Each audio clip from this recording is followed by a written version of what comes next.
নমস্কার। আজ যেটা রান্না করব সেটা হচ্ছে কই মাছ। দেখো 4 পিস বেশ বড় সাইজের পাকা কই মাছ নিয়েছি।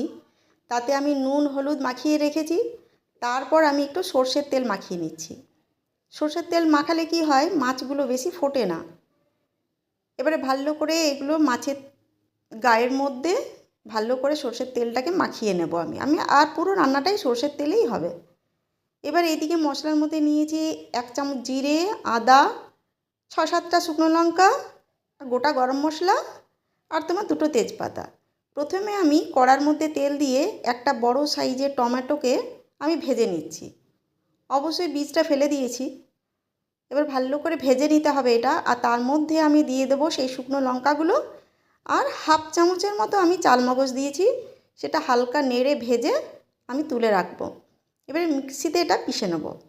এদিকে কড়ার মধ্যে আবার বেশ খানিকটা আমি সর্ষের তেল দিয়ে দিয়েছি। আর এই মাছ রান্না করলে সর্ষের তেলই তোমরা ইউজ করবে, কারণ মাছ কিন্তু সর্ষের তেলেরই রান্না করলে স্বাদটা কিন্তু আরও ভালো লাগে। এবার তেলটা একটু গরম হোক, গরম হলেই আমি একে একে মাছগুলো ছেড়ে দেব। যেহেতু এইগুলো জ্যান্ত মাছ, তাই একটু পরেই দেখবে মাছগুলো সব বেঁকে যায়। তাই এর একটা পদ্ধতি আছে যাতে তোমার মাছগুলো বাঁকবে না, সেটা দেখতে থাকো। দেখো একটু মাছগুলোর একটা সাইড অল্প একটু ভাজা হয়ে গেছে, তার মধ্যেই দেখো মাখতে শুরু করেছে। এই অবস্থায় আমি কি করব, মাছগুলোকে উল্টে দেব। তাহলেই মাছগুলো একে একে সোজা হয়ে যাবে। তোমরা হয়তো ভাববে ওই পাশটা কাঁচা আছে না, তারপরে আরেকবার উল্টে দেবে, তাহলেই তো 2 পাশটা ভাজা হয়ে যাবে। এবার এইভাবে দেখো, এই দেখো 2 পাশটাই ভাজা হয়ে গেল। তাতে মাছগুলো তোমার বাঁকলেও না, অথচ ভালোভাবে ভাজা হয়ে গেল। এবারে যে মাছ যেমন করে তুমি রান্না করবে, এই মাছ যেমন তেলা কই সেরকম তোমার তাহলে তেলটা একটু বেশি তো লাগবেই বলো।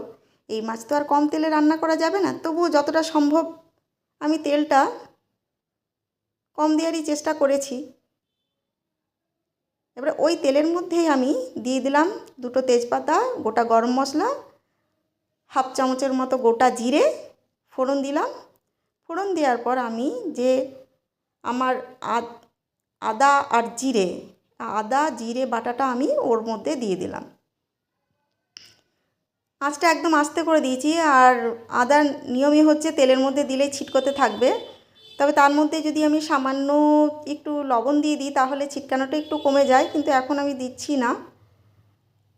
তো এখনই আমি এর মধ্যে আমি যে পেস্টটা করে রেখেছিলাম, তোমার মশলা ভেজে যে পেস্টটা করেছিলাম, সেই পেস্টটা পুরোটা আমি এর মধ্যে আমি দিয়ে দিলাম।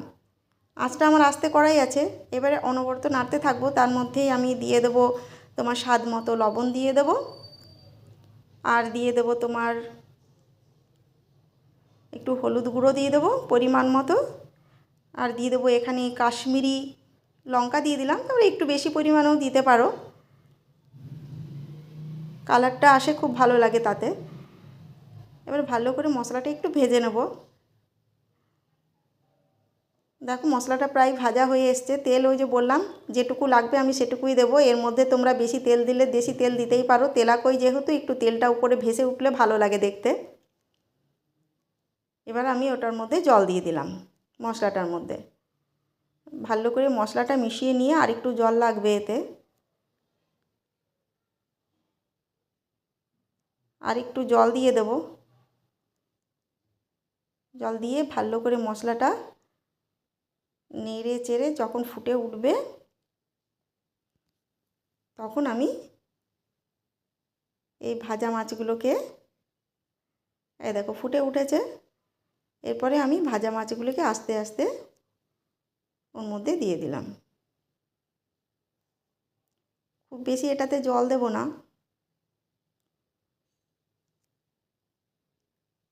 একটু গ্রেভি টাইপের রান্নাটা হয়, বেশি জল দিলে ভালো হয় না, খুব একটা টেস্ট আসে না তখন। একটা সাইড ভালোভাবে হয়ে গেলে আমি আস্তে আস্তে উল্টে দেবো। আর এই পাকা মাছ সাধারণত শক্তই হয়, এই মাছ ভেঙে যাওয়ার ভয় খুব একটা থাকেও না। আর খেতে মানে তোমরা তো জানোই কই মাছের স্বাদ কীরকম হয়। এর মধ্যে প্রায় হয়ে এসছে, তখনই আমি ধনেপাতা কুচনোটা ছড়িয়ে দিলাম আর কাঁচা লঙ্কা চিরাটা দিয়ে দিলাম যাতে দেখতে সুন্দর হয়।